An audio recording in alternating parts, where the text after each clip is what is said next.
کچھ چیزیں مستقل حرام ہیں اور کچھ جز وقتی ہیں. جز وقتی ہے حلال لیکن کسی خاص وجہ سے خاص حد تک. پانی حلال تھا روزے کی حالت میں استعمال میں ہوگا. شکار حلال ہے حلال جانور کا لیکن احرام بندہ ہوگا تو احرام کی حالت میں حرام ہو جائے. مستقل جو چیزیں حرام ہیں ان کے اندر مردار ہے اور مردار کی میں نے وضاحت کی تھی. الحوت جی مچھلی اور الجراد ٹڈی. یہ کبھی آپ کو میں مشورہ دوں گا قرآن سمجھنے کے لیے. قرآن مجید کی ایک آیت ہے اللہ رب العزت نے اس سے مثال دی ہے قیامت کی. ٹھیک ہے تو آپ نے سمجھنا ہے یوٹیوب سے.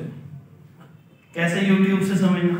وہاں لکھیے گا کہ الجراد کیف ینتشر الجراد، کیسے لکھ دیجیے گا ٹڈیاں کیسے چلتی ہیں. تو جب آپ لکھیں گے تو ویڈیوز آئیں گی چھوٹے چھوٹے کلپ. تو آپ اس میں دیکھیے گا کہ چھوٹی چھوٹی ٹڈیاں ایسے لگتا ہے کہ جیسے زمین سے نکل رہی ہیں اور بہت تیزی سے جو ہے نا وہ اڑتی ہیں نکلی جاتی ہیں. فرمایا کہ اس انداز سے قیامت والے دن بندے جو ہیں وہ نکلیں گے. اللہ تو اس لیے اس کو ذرا دیکھیے گا اور پھر اس وقت احساس کیجیے گا کہ یہ ہے ہماری اوقات. اور ایک میں آتا ہے کہ اللہ تعالیٰ آسمان سے بارش برسائیں گے اور زمین سے انسان ایسے ہوگیں کہ جیسے پودا اگتا ہے. اور دوسرے میں یہاں کیا فرمایا کہ جیسے ٹڈیاں نکلتی ہیں. یعنی وہ اگ تو ایسے جائیں گے پھر اس کا مطلب نکل کے وہ میدان حشر میں ایسے اکٹھے ہوں گے. انشاءاللہ آپ نے کر کے دیکھنا. مثبت استعمال بھی کرنا چاہیے ان چیزوں کا. تو اس کے بعد ہے جی مردار تو حرام ہے لیکن دو مردار حلال ہیں. خون تو حرام ہے مسفوحاً مسفوح بہنے والا خون. اس کے اندر الکبد و الطحال جگر دلی اور بعض نے اس کا ساتھ ترجمہ کیا جی کلیجی.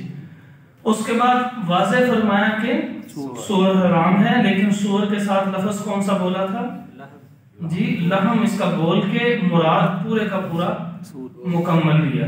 تو اس سے ہمیں ایک قاعدہ کو لیا سمجھ لگا کہ بعض اوقات تھوڑی چیز بول کے مکمل مراد لی جا سکتی ہے.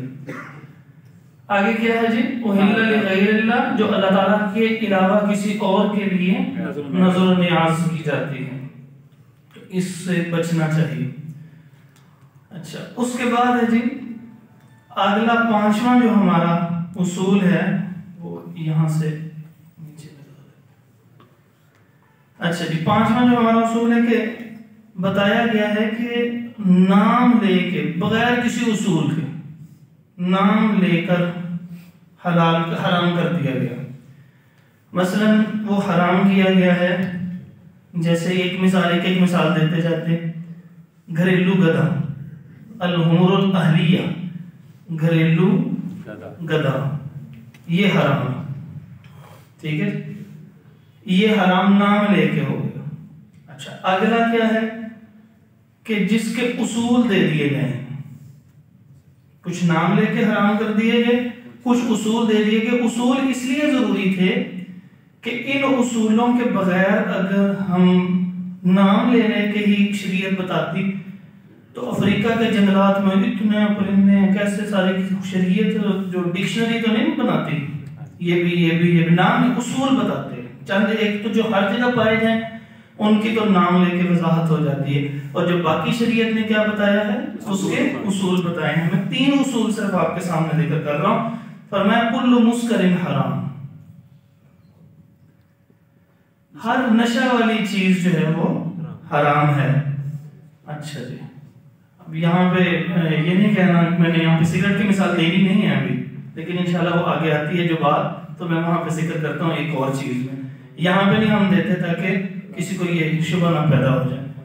دوسری ہے کہ کل ذی ناب من السبع ہر درندہ جس کی کچلی ہوتی ہے. یہ جو دانت ہوتے ہیں نا آگے والے یہ ہوتے ہیں سیدھے. یہ دیکھیے اس طرح یہ دانت ہے سیدھے کر کے دیکھنا زبان سے. ٹھیک ہے یہ 4 دانت جو ہوتے ہیں یہ سیدھے ہوتے ہیں.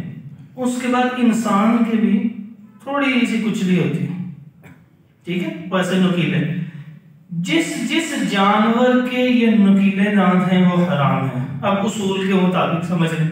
ہاتھی کے ہیں، اوکے، آگے جی، چیتا، شیر، کتا، اور جی. اب یہ نہ کوئی شخص کہے کہ جناب کتے کا کدھر حرام ہونا کدھر لکھا ہوا ہے. تو اس لیے بعض لوگ کہتے ہیں، میں نام دے دیتا ہوں، ہمارے مشہور ایک ٹی وی اسکالر ہیں بڑے مشہور کے، ہاں جی، حضرت غامدی صاحب رحمہ اللہ، وہ فرماتے ہیں کہ عجیب و غریب اصول دیتے ہیں. ان اصولوں میں ایک اصول یہ دیتے ہیں کہ یہ چار کے علاوہ کوئی اور چیز حرام ہے ہی نہیں، ان چار کے علاوہ کوئی اور چیز حرام نہیں ہے، تو ان چار میں تو یہ ذکر ہی نہیں کیا گیا. تو پھر چلیں یہ تو ہمارے ہاتھ میں نہ لگتے، ہم اکثر ان کے ہاتھ لگ جاتے ہیں. یہ بتائیے، یہ تو عام پایا جاتا ہے. اس اصول کے تحت وہ کہتے ہیں جو چائنیز کھا رہے ہیں وہ ٹھیک ہے، وہاں پر تو یہ عام استعمال کیا جاتا ہے. پوری دنیا میں سب سے زیادہ یہ جانور کھانے کے طور پہ فلپائن میں استعمال کیا جاتا ہے. دنیا کے 100 امیر افراد میں ایک انڈیا کا آدمی ہے جو آتا ہے، اور وہ انڈیا کے صدرت کی بڑے بڑے فارم ہاؤس ہیں، اور ہم تو پالتے ہیں بکریاں شکریاں، تو وہ کتے پالتا ہے اور فلپائن میں ایکسپورٹ کیے جاتے ہیں، اور وہاں سے بہت سارا زر مبادلہ لیتے ہیں کیونکہ وہ لوگ اس کو کھاتے ہیں. تو آپ اندازہ لگائیں کہ شریعت نے نام لے کے تو یہ چاہیے دیکھیں یہ اصول دے دی. اب اگر صرف اسی بات کے اوپر رہیں جیسے وہ فرماتے ہیں تو پھر اس کو استعمال کر لینا چاہیے، کیونکہ یہ چار میں تو اس کا تذکرہ نہیں ہے. میری بات کو سمجھ لیں. تو جب تک ہم حدیث نہیں دیکھیں گے تو اتنی دیر تک بہت سارے کام ممکن نہیں ہے، جنازہ ممکن نہیں ہے، تو پھر یہ بھی حلال کیے بیٹھے ہوئے ہوں گے. تو ایسے بہت سارے اور ہیں. بلی دیکھنا چاہیے، بلی کے ہوتے ہیں تو ایسے کچھ بھی نکلی ہوتی ہے. تو اس کا مطلب یہ ہے کہ یہ ایک اصول دے دیا گیا. اس کے بعد کہا کلو ذی مخلب من الطیر، پرندوں میں سے ہر وہ کہ جو پنجے سے نوچتا ہے. اب کون کون سے نوچتے ہیں ذرا بتا دیجیے. جی، کوا بھی نوچتا ہے جی، چیل بھی ہے، اور ایسے جتنے ہوں گے، باز ہے، شکرا ہے، تو یہ جتنے ہوں گے سارے کے سارے اس اصول کے تحت. تو اس کا مطلب یہ ہے کہ چھٹی چیز یہ ہے، اسلام اصول دیتا ہے کسی چیز کے حرام ہونے کا. ایک ہے نام لے کے، اور دوسرا کیا ہے، اصول دیتا ہے. ساتویں چیز ہے جناب سبب ذکر کرتا. اسلام سبب ذکر کرے گا، یعنی اضافہ حلال تھا لیکن جب اس میں سود آ گیا تو وہ اضافہ کیا ہو گیا، حرام ہو گیا. اسی طرح تحفہ حلال تھا، جی، رشوت حرام ہو گئی، چوری حرام ہو گئی،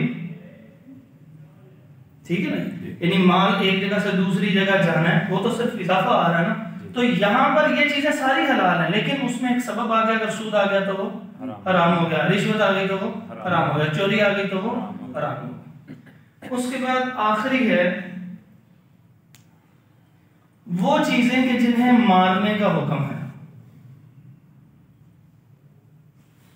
جنہیں مارنے کا حکم ہے. اور وہ کون کون سی چیزیں ہیں؟ سانپ ہے، کوا ہے، بچھو ہے، یہیں پہ بھی لکھا ہوا ایک اور چیل ہے، اور جی وہ یہاں پہ بھی آ گیا. چلیں اس کے علاوہ ہم دیکھ لینا یہاں پہ جو چیزیں، اور جی چھپکلی آ گئی. یہ 5 چیزوں کا نام لے کے کہا گیا کہ یہ فواسق ہیں، یعنی وہ ایسے ہیں کہ جن کو جو تکلیف پہنچانے والے ہیں اور ان کو مارنے کا حکم ہے. تو اب ان کو اگر مارنے کا حکم ہے تو وہ حلال چیزیں ایسے ضائع کرنے کا تو کوئی اجازت نہیں ہے، اطلاف مال نہیں. تو یہاں پر یہ 8 چیزیں بنتی ہیں. آپ ان کو ایک دفعہ پھر دیکھ لیں، جہاں جہاں قرآن مجید میں آپ آئیں گی تو اس کو آپ کے ذہن میں رہے کہ یہی میں ہم نے اس کو سمجھنا. اصول میں سے ایک اور، یہ سبب میں سے ایک سبب اور جو میں نے آپ کو کہا تھا وہ چھوڑ دیا ہے، وہ کیا ہے؟ کھانا حلال ہے لیکن جب وہ نقصان پہنچاتا ہے تو نقصان کی وجہ سے وہ کھانا ناجائز ہو جاتا ہے۔ مثلا زہر کیا ہے؟ وہ نقصان پہنچاتا ہے۔ اسی طرح یہ موت کا سبب بن سکتا ہے، یعنی کوئی بھی چیز جو زندگی کو تلف کرنے کا سبب بن سکتی ہے اور انسانی جسم کو مستقل تکلیف پہنچاتی ہے، وہ چیز اسلام میں جائز